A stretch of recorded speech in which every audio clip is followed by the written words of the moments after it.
اس کا تعین کیا جائے. جو کنڈیشنلٹیز ہیں جس کے تحت پہلے بھی اسلام آباد میں جلسہ ہوا, ہم نے اس کی اجازت دی اور پورے پاکستان میں وہ جلسے کر رہے ہیں, ان کنڈیشنلٹیز پہ قائم رہنے کی باقاعدہ ذمہ داری لی جائے, اور جب یہ معاملہ طے ہو جائے گا پھر حکومت, اور ظاہر ہے کہ ضلعی انتظامیہ پہلے یہ فیصلہ کرے گی کہ کون سی جگہ موزوں ہے کہ اسلام آباد کے لوگوں کے لیے کم سے کم تکلیف ہو اور کم سے کم رکاوٹ ہو ان کی روزمرہ کے معمولات پہ. حکومت مذاکرات کے لیے بھی تیار ہے, اور اگر یہ سیاسی جلسے کے آڑ میں یہاں دھاوا بولنا چاہتے ہیں, ہم اس دھاوے کو روکنے کے لیے بھی تیار ہیں. جی, تو یہ آپ نے چودھری نثار علی خان صاحب کی بھی گفتگو سنی جس میں انہوں نے یہ کہا ہے کہ آئندہ 2 دنوں میں حکومت کی طرف سے تحریک انصاف کے ساتھ رابطہ کیا جائے گا اور ان سے پوچھا جائے گا کہ آپ کہاں پہ جلسہ کرنا چاہتے ہیں. واضح طور پہ نہیں کہا, لیکن وہ کیا کہنا چاہتے ہیں اس پہ میں احمد اویس صاحب آپ سے گزارش کروں گا کہ آپ کو ہم نے عمران خان صاحب کی بھی گفتگو سنوا دی, چودھری نثار صاحب کی بھی گفتگو سنوا دی. کیا آپ یہ سمجھتے ہیں کہ چودھری نثار تحریک انصاف کو ریڈ زون میں جلسہ کرنے کی اجازت نہیں دیں گے؟ جی ہاں, بالکل یہ بات بڑی واضح ہے کہ وہ ان کا جو انداز گفتگو ہے اس دفعہ بڑا جارحانہ ہے اور کسی صورت وہ جلسے کی اجازت نہیں دیں گے. اگرچہ انہوں نے کہا کہ جی وہ یہ کر لیں, کنڈیشنلٹیز کی بات کی ہے, تو کنڈیشنلٹیز میں تو وہ کنڈیشن ہوں گی جو کبھی وہ پوری ہی نہیں کر سکیں گے. اور عمران خان کا بھی آپ نے جیسے سنوایا کہ انہوں نے کہا کہ میں تو قانون کی پاسداری کروں گا اور قانون کی اور آئین کے لمٹس کے اندر رہتے ہوئے جو بھی اپنا جمہوری حق ہے اس کو استعمال کروں گا. تو بات یہ ہے, ایسا محسوس ہوتا ہے کہ اب یہ معاملات جو ہیں حکومت تیار ہے کسی ٹکراؤ کی طرف جانے کے لیے, اور دانستہ طور پہ وہ معاملات کو اب بگاڑ رہے ہیں, کیونکہ جہاں صلح صفائی کی یا مصالحت کی بات تھی تو وہ آپ نے دیکھا کہ کمیشن کی اپوائنٹمنٹ بھی اب تک نہ ہوئی اور وہ ڈیلے کرنا چاہتے ہیں, اور انٹینشنلی ان کا یہ لگتا ہے ایک مقصد ڈیلے کرنے کا کہ وہ بائی ڈیلینگ اٹ وہ چاہتے ہیں کہ یہ ایگزاسٹ ہو جائیں اور اس کے بعد یہ معاملات کو ختم کر دیا جائے. اور دوسری طرف یہ صورتحال ہے کہ بڑا واضح طور کے اوپر ان کا موقف جو ہے تحریک انصاف کا اور عمران خان کا وہ یہ ہے کہ ایک ایسی حکومت جس کو جو اسٹورن مینڈیٹ کے اوپر ہے وہ قانون کی بات کر رہی ہے, آپ غیر قانونی طریقے سے بیٹھ گئے ہیں اور اب قانون کی بندشوں میں باقیوں کو لا کر اور ان کو کسی بھی ایسی بات سے روک رہے ہیں کہ جہاں سے وہ اس حکومت کو ڈسلوج کرنے کے لیے یا وہ صورتحال پیدا کریں کہ جہاں سے وہ کہیں کہ جی آپ غلط ہیں, اور نہ تو ان کے پاس کوئی فورم رہا ہے. دیکھیے نا کہ حالات ایسے ہیں کہ کوئی اور راستہ نہیں ہے سوائے اس کے کہ وہ عوام کے پاس جائیں اور عوام سے کہیں, اور عوام کیونکہ جو سپریم ول ہے, کہتے ہیں جو will of the people is the supreme will, وہ ایک راستہ رہ گیا ہے تحریک انصاف کے لیے, اور وہ راستہ وہ ایک قانونی طریقے اور قانونی بندشوں میں رہ کے اختیار کرنا چاہتے ہیں. اب اس کے اوپر بھی وہ پابندی لگا رہے ہیں. تو میرا خیال ہے کہ بہت بڑے کریش کی طرف, ایک تصادم کی طرف معاملات آگے جا رہے ہیں, اور وہ بڑا خطرناک صورتحال ہوگی. یہ وقت ایسا تھا کہ مصالحت کا راستہ اختیار کیا جاتا اور سوفن کیا جاتا اس صورتحال کو, اور کوئی نہ کوئی جیسے آگے ڈیلیگیشن بنے تھے اب بھی بات ہوتی, لیکن انہوں نے اپنے آج کے جو پریس کانفرنس میں یہ بھی کہہ دیا انہوں نے کہ جناب ہم 30 تاریخ کے بعد ہی کوئی بات چیت کریں گے, اس سے پہلے کوئی بات کرنے کو تیار نہیں. جی, جب حکومت یہ رویہ اختیار کر لے تو اس کا مطلب یہ ہے کہ حکومت جو ہے ایک طاقت سے اپنی اسٹیٹ مشینری کو, اپنی اتھارٹی کو استعمال کرے گی ایک دبانے کے لیے اس عوامی جو ایک اجتماع ہے یا ایک پروٹیسٹ ہے اس کو. تو میں سمجھتا ہوں یہ بڑی خطرناک صورتحال ہے اور اس میں توجہ کی ضرورت ہے, اور یہ احساس ہونا چاہیے اہل حکومت کا کہ they are playing with fire. اچھا جی, احمد اویس صاحب ذرا آپ ہمارے ساتھ رہی گا. ورجیز طاہر صاحب عمران خان صاحب کے وکیل بھی ہیں احمد اویس صاحب, تو وہ کہہ رہے ہیں کہ حکومت جو ہے they are playing with fire اور ہم ایک بہت بڑے کلیش کی طرف جا رہے ہیں 30 نومبر کو. کیا اس کلیش کو آپ روکنے میں کوئی سنجیدہ ہیں؟ بسم اللہ الرحمن الرحیم. میر صاحب، مجھے احمد اویس صاحب جو کہ بڑے اچھے قانون دان ہیں، اور میں نے انہیں جب یہ صدر کا الیکشن لڑا تھا میں نے انہیں ووٹ بھی دیا تھا ہائی کورٹ بار کا. آج ان کی گفتگو سننے کے بعد مجھے تعجب ہوا کہ یہ ایک اچھے قانون دان ہونے کی حیثیت سے انہوں نے جو بات کی ہے وہ عمران خان صاحب کی پارٹی کے ایک کارکن کی حیثیت سے بات کی ہے. بہرحال یہ ان کی اپنی مرضی، لیکن آپ نے عمران خان صاحب کی جو آپ نے مجھے کلپ سنائے ہیں وہ کہتے ہیں میں مقابلہ کروں گا. میر صاحب، یہ مقابلہ ہم نے کیا ہے الیکشنوں میں. ان کو کوئی غلط فہمی ہے، دوبارہ جب کبھی الیکشن ہوں گے یہ کر لیں مقابلہ ہمارے ساتھ، ہم ان کو نہیں روکتے. لیکن سوال یہ ہے کہ یہ جو کچھ انہوں نے یہ جو کچھ کر رہے ہیں، جو کچھ یہ کرنا چاہتے ہیں، جو کچھ انہوں نے پچھلے 3 ماہ میں ریکارڈ قائم کیے ہیں، مجھے پاکستان کی تاریخ اٹھا کے دیکھ لیں، آج تک اس قسم کی ولگیرٹی کے جو ماحول آپ نے یہاں پہ دیکھے ہیں. میں نہیں سمجھتا کہ ہم سیاسی کارکن ہیں، ہم سیاسی جماعت ہیں، ہم مسلم لیگ نون کے لوگ ہیں. ہمیں پلیٹ میں رکھ کے کسی نے قومی اسمبلی کی سیٹیں نہیں دی. ہم باقاعدہ الیکشن لڑ کے مقابلہ کر کے ان سے آئے ہیں. اگر انہوں نے سیاست میں مقابلہ کرنا ہے تو میدان کھلا ہے. میدان میں جانے کے لیے بھی یہ تیار نہیں ہے. اگر انہوں نے جانا ہے تو یہاں استعفے بھی نہیں دیتے. اگر داندلی کا شور مچاتے ہیں تو پختونخوا کی حکومت سے استعفیٰ بھی نہیں دیتے. اچھا یہ بتائیں نا، 30 نومبر کو آپ ان کو ریڈ زون میں جلسے کی اجازت دے رہے ہیں یا نہیں دے رہے؟ میر صاحب، پہلی بات تو یہ ہے، ابھی احمد اویس صاحب کہہ رہے ہیں کہ وہ قانون کی جو ہے، ابھی انہوں نے اپنی بات سنی کہ عمران خان صاحب کہتے ہیں وہ قانون کی پابندی کریں گے. جی میں سمجھتا ہوں ہماری حکومت کا مشن ہی یہ ہے، آپ قانون کے دائرے میں رہتے ہوئے احتجاج کریں، قانون کے دائرے میں رہتے ہوئے آپ اپلیکیشن دیں، قانون کے دائرے میں رہتے ہوئے آپ اجازت مانگیں، کوئی جگہ فکس کریں. اسلام آباد کے لوگوں نے کیا گناہ کیا ہے کہ ان کو آپ خواہ سزا دے رہے ہیں؟ ٹھیک ہے، یہ آپ نے ایک اہم بات کی ہے. اس دوران ہمارے ساتھ ایئر مارشل شاہد لطیف صاحب کے لیے شکریہ. شاہد لطیف صاحب، آپ کے آنے سے پہلے میں بتا چکا ہوں کہ آپ کیوں لیٹ ہیں. لیکن احمد اویس صاحب، برجیز طاہر صاحب کہہ رہے ہیں کہ اگر تحریک انصاف حکومت سے یعنی اسلام آباد کی انتظامیہ سے رابطہ کرے اور ان کو بتائے کہ آپ نے کہاں جلسہ کرنا ہے اور قانون کے مطابق اگر آپ جلسہ کرنا چاہتے ہیں تو آپ کو اجازت مل جائے گی، تو کیا تحریک انصاف اسلام آباد کی ضلعی انتظامیہ سے رابطہ کرے گی؟ یہ تو میں یہاں آپ سے کہہ نہیں سکتا ہوں، اسلام آباد سے دور ہو اور یہی تو میں نے آپ سے بات کہ ایسی حکومت جو خود لا قانونیت قانون اقتدار سنبھال کے قانون دوسرے کو دبانا چاہتی ہے، تو معاملات اسی وجہ سے ہے کہ جب تک کسی کنسنسس سے یہ ایک ایسے مصالحتی رجحان سے جہاں مائنڈ سیٹ ہو کہ ہاں جی اس مسئلے کو بیٹھ کے حل کر لینا ہے، یہ اس کے بغیر جو یہ سلسلہ جو ہے نا جہاں پہ آپ بظاہر یہ شو کریں گے کہ ہم تو قانون کے اوپر بات کر رہے ہیں کہ جناب انتظامیہ سے بات کریں، فلاں سے بات کریں، وہ ایک لمبی لسٹ کنڈیشنلٹیز کے لے کے سامنے آ جائیں گے، وہ آپ پوری نہیں کر سکیں گے. اور وہ وہاں کے ڈی سی او صاحب کہہ دیں گے کہ جناب یہ دیکھیں گے کمشنر صاحب کی ہماری تو یہ باتیں پوری نہیں ہوئی ہیں، ہم آپ کو اجازت نہیں دے سکتے. اور اس کے بعد دیکھیں گے جب قانون کی اجازت نہیں دیتا تو پھر آپ جائیں جی تو آپ کو لائن دکھا دی جائے گی. تو اس طرح سے جہاں جس نہج کے وہ ایسے حل نہیں ہو سکتے. جی یہ معاملات جو ہے ان کو سلجھانے کے لیے آپ کو طریقہ کار بھی دوسرا اپنانا پڑتا ہے. وہ ایک مسئلے کے طریقہ حکومت کو ہمیشہ جو ہے وہ ایک سٹیپ نیچے آ کے بات کرنا ہوتی ہے، کیونکہ حکومت کے پاس ایک بڑی طاقت ہوتی ہے. جی اس لیے میں آپ سے عرض کر دوں اور مجھے ذرا اجازت دیجیے گا کہ میں اصل ایک فنکشن میں بیٹھا ہوں. جی بہت بہت شکریہ احمد اویس صاحب، بہت بہت شکریہ آپ کا. ہمارے ساتھ ایئر مارشل شاہد لطیف صاحب جوائن کر چکے ہیں اور ان کے ساتھ کنور دلشاد صاحب، الیکشن کمیشن آف پاکستان کے سابق سیکرٹری. آپ بھی آ چکے ہیں اور آپ ٹریفک میں پھنسے ہوئے تھے اور یہ روزانہ کا معمول ہے اسلام آباد میں. میٹرو بس پروجیکٹ کی وجہ سے اسلام آباد کے جو شہری ہیں ان کی زندگی اجیرن ہوئی ہے، صرف دھرنے کی وجہ سے نہیں بلکہ میٹرو بس پروجیکٹ کی وجہ سے بھی. اور اب آپ کو بتانے کی ضرورت نہیں ہے کہ آپ کیوں لیٹ آئے ہیں، کیونکہ ہمیں پتہ ہے کہ آپ کس لیے لیٹ آئے ہیں.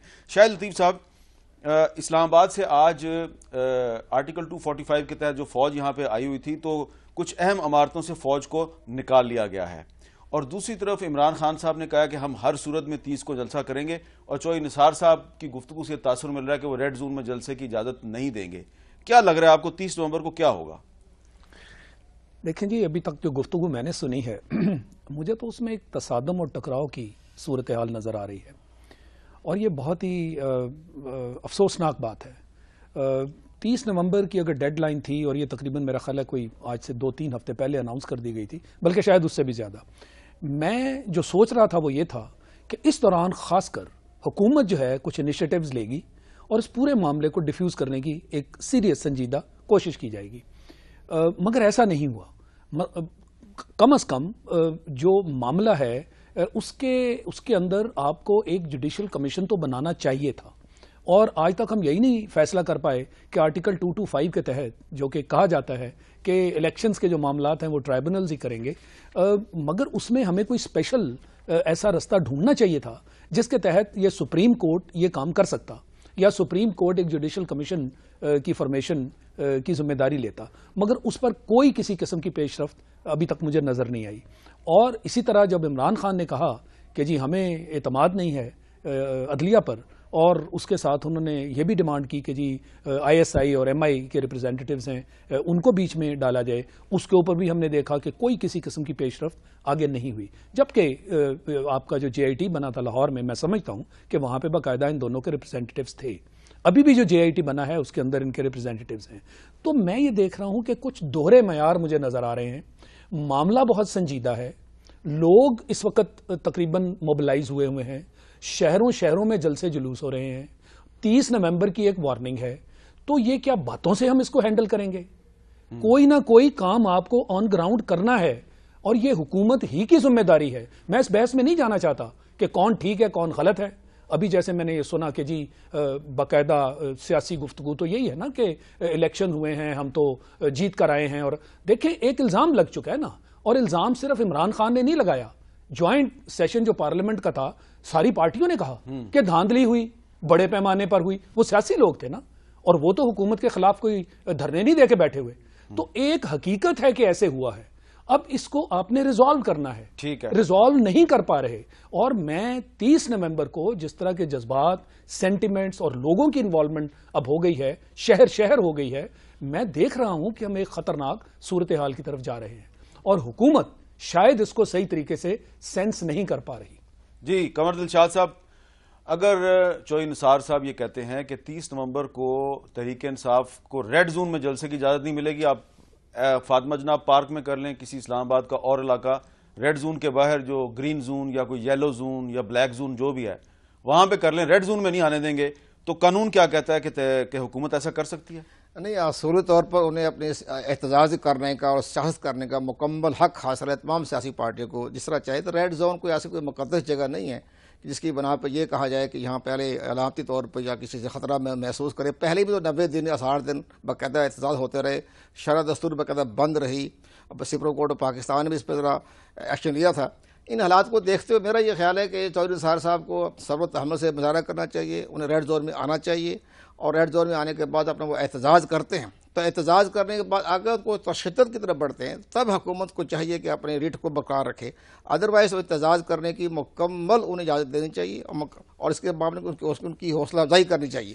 لیکن ابھی جو پروگرام احمد اویس کے حوالے سے بات کروں، ہمارے اداروں کے جو سربراہ جو ہیں وہ آئین اور قانون کا تحفظ تو کر ہی نہیں رہے۔ اب سردار ایاز صادق صاحب جو ہے مسلسل آئین کی خلاف ورزی کر رہے ہیں، یعنی 64 کے تحت انہوں نے مستعفی ہونے والے جو تھے عمران خان کی، ان کی پارٹی کا مستعفی کا استعفیٰ قبول ہی نہیں کیا، استعفیٰ قبول کر رہے تھے تاکہ مسئلہ حل ہو جاتا ہے، وہاں انہوں نے اپنے اختیارات کو غلط استعمال کیا یا تجاوز کیا۔ اور دوسری بڑی اہم بات یہ ہے کہ وہ پاکستان قومی اسمبلی کے اسپیکر ہیں، تو وہ الیکشن ٹریبونل کے معاملات میں مداخلت کرتے ہوئے تو کیوں وہ اپنے ہائی کورٹ سے اسٹے لے رہے ہیں یا سپریم کورٹ چاہ رہے ہیں؟ انہیں مکمل اجازت دے دینی چاہیے تھی بھی الیکشن ٹریبونل جو چاہے فیصلہ کرے میں اس کو قبول کرتا ہوں۔ الیکشن ٹریبونل کے فیصلے کے خلاف وہ سپریم کورٹ جانے کا انہیں آئینی اور قانونی حق تھا، لیکن اس سے پہلے مداخلت کر کے انہوں نے اپنی شخصیات کو بھی متنازع بنانے کی کوشش کی ہے۔ جی، یہ آپ نے ایک اہم بات کی ہے۔ برجیت طاہر صاحب، میں آپ کو چاہتا ہوں کہ عمران خان صاحب نے آج کچھ باتیں کی ہیں، کچھ مزید باتیں سنوا دوں تاکہ آپ اس کا جواب دے دیں۔ سنیے کہ عمران خان صاحب نے آج کیا کیا کہا۔ یہ جو 30 ہے یہ ہمارا ایک بہت بڑا امتحان آ رہا ہے۔ یہ امتحان اس لیے ہے کہ گورنمنٹ روکنے کی کوشش کرے گی، ڈرے ہوئے ہیں، عوام سے ویسے ڈرتے ہیں یہ، کیونکہ یہ جب تک عوام نہ ہو، کیونکہ یہ جلسہ سوچیں کہ اتنی زیادہ ووٹ لیے انہوں نے پنجاب میں 1.5 کروڑ ووٹ. پاکستان کی تاریخ میں کسی نے اتنے ووٹ نہیں لیے جو نون لیگ نے لیے. مینار پاکستان میں جلسہ نہیں کر سکتے. مینار پاکستان میں جلسہ نہیں کر سکتے. ہو سکتا ہے کہ چودھری برجیز طاہر صاحب کہہ دیں کہ ہم جلسہ کر کے دکھا دیں گے. کچھ اور بھی بات کی ہے عمران خان صاحب نے کہ اگر ان کو 30 کو جلسے سے روک دیا گیا تو پھر وہ کیا کریں گے؟ فرض بات یہ ہمیں روک بھی لیتے ہیں, روک لیتے ہیں, پھر کیا ہوگا؟ 2 ہفتے کے بعد پھر ہم اناؤنس کر دیں گے, پھر روکیں گے, پھر اناؤنس کر دیں گے. کیا کریں گے؟ تو برجیز طاہر صاحب یہ پھر 2 ہفتے کے بعد وہ پھر کر دیں گے. تو یہ کیا یہ سلسلہ اسی طرح چلتا رہے گا؟ آپ مذاکرات کیوں نہیں کرتے ان کے ساتھ؟ میر صاحب میری بات سنیں. ہماری حکومت کا پہلے دن سے یہ موقف ہے کہ احتجاج جو ہے وہ ان کا بنیادی حق ہے. آپ دیکھیں, ہم نے کہا کہ ریڈ زون میں بے شک آپ آئیں. آپ جانتے ہیں کوئی بھی پارٹی اگر یہ چاہتی ہے کہ وہ احتجاج کرے تو پھر جو گورنمنٹ ہے اس کے ساتھ وہ ڈائیلاگ کرتی ہے, کہتے ہیں کہ جی ہمارا یہ پروگرام ہے, ہم نے اس پہ عمل کرنا ہے, تاکہ انتظامیہ جو ہے وہ عوام کی ویلفیئر کو سامنے رکھتے ہوئے عوام کو بھی ڈسٹرب نہ کرے. اب سوال یہ پیدا ہوتا ہے کہ وہ کہتے ہیں میں نے مقابلہ کرنا ہے, وہ ڈٹرمنڈ ہیں کہ میں نے مقابلہ کرنا ہے. ان کی نیت یہ ہے ہی نہیں کہ میں اپنے آپ کو بطور پولیٹیکل ورکر میں عوام کی عدالت میں لے کے جاؤں. عوام الیکٹ کریں تو ٹھیک ہے, وہ سمجھتے ہیں کہ اگر وہ ہار گئے ہیں تو ان کے ساتھ دھاندلی ہوئی ہے, پختونخوا میں وہ جیت گئے ہیں تو ان کے ساتھ انصاف ہوا ہے. دیکھیں میر صاحب, بات یہ ہے ہم اب بھی ان کو احتجاج سے نہیں روکتے. ہم نے پہلے بھی کہا ہے کہ وہ ڈسٹرکٹ گورنمنٹ کو جو پراپر طریقہ ہے اس طریقے سے ان کے ساتھ ڈسکس کریں, پروگرام بنائیں, کدھر جانا چاہتے ہیں, کتنے دن رہنا چاہتے ہیں, ہم ان کے لیے انتظام کریں. ہم نے اس سے پہلے بھی اگر وہ آئے تھے تو ہم نے ان کے راستے میں, لیکن آپ ان کو ریڈ زون میں جلسے کی اجازت نہیں دیں گے. لیکن جہاں تک ریڈ زون کا تعلق ہے, میں اپنے بھائی سے قمر دلشاد صاحب کا بے حد احترام کرتا ہوں. ماشاءاللہ الیکشن کمیشن میں بڑی انہوں نے زندگی گزاری ہے. ان کو پتہ ہے کہ جتنے دن بھی آپ یہاں رہے ہیں ریڈ زون میں کوئی شخص نہیں آ سکتا تھا 1960 سے لے کر آج تک. لیکن ابھی یہ حکومت نے, ہم نے اگر ان کو اجازت دی تو انہوں نے کیا کیا ہے؟ انہوں نے پارلیمنٹ پہ حملہ کیا ہے, انہوں نے پاکستان ٹیلی ویژن پہ حملہ کیا ہے, یہ وزیر اعظم ہاؤس پر انہوں نے حملہ کیا ہے. انہوں نے جو کام کیے ہیں ان کے کیسز رجسٹرڈ ہیں. دیکھیں میر صاحب, اگر کوئی کیس رجسٹرڈ آپ نے دیکھا, یہ پہلے ہوا ہے پاکستان کی تاریخ میں, جب بھی گئے ہیں وزیر اعظم پہ بھی انہوں نے کیس درج کروائے ہیں, وزیر اعلیٰ پہ, ہمارے وفاقی وزراء پہ بھی انہوں نے کیس درج کروائے. تو اب کورٹ نے پھر وارنٹ گرفتاری جاری کر دیا نا, ہم کہتے ہیں اشتہاری بھی قرار دے دیا ہے, تو آپ گرفتار کر لیں. جی ہم کہتے ہیں کہ قانون کی حکمرانی کی بات کریں. اگر آپ اشتہاری ہیں, اگر عمران خان صاحب کو کورٹ نے اشتہاری قرار دے دیا ہے, میرا تو خیال ہے کہ میرے علاقے میں اگر کسی شخص کو اشتہاری قرار دیا گیا اسے تو ویسی شرم آتی ہے, وہ کہتا ہے جی یا تو میں پولیس کے سامنے چھپ جاؤں یا میں پولیس کے سامنے اپنی جا کے صفائی پیش کروں. اب انہیں میری ایک بات سنیں, اب اگر پتہ چل گیا عمران خان صاحب کو کہ وہ اشتہاری ہیں, مجھے بتائیں کیا قانون نافذ کرنے والے ادارے یا جو ایجنسیاں ہیں ان کے سامنے جا کر صفائی کا حق انہیں ہے کہ نہیں ہے؟ ہاں, اگر وہ صفائی کے لیے گئے ہیں اور ان کی صفائی کسی نے صفحہ مثل پہ نہیں لایا تو اس کا مطلب ہے عمران خان صاحب سے بڑی دھاندلی ہوئی ہے, زیادتی ہوئی ہے, میں خود اس کو سپورٹ کروں گا. لیکن اگر وہ کسی تفتیشی افسر کے سامنے پیش ہی نہیں ہوتے اور یہاں کنٹینر پر کھڑے ہو کے گالیاں نکالتے ہیں, میں سمجھتا ہوں آئین اور قانون کی اس سے زیادہ تذلیل ہو نہیں سکتی. اور حکومت جو ہے وہ بھی اتنی شریف ہے کہ وہ گرفتار کرنے کی جرت نہیں رکھتی. یہ فیصلہ وقت کرے گا. اچھا میں آپ کو بتا دوں کیا کہتے ہیں, میں عمران خان کو تو صرف اتنی کہتا ہوں جس میں ایک میں شعر پڑھ دیتا ہوں جی, کہ اتنی نہ بڑھاپا کی یہ داما کی حکایت, دامن کو ذرا دیکھ ذرا بندے کبا دیکھ. دامن کو ذرا دیکھ ذرا بندے کبا دیکھ. ایک وقفے کے بعد دوبارہ بندے.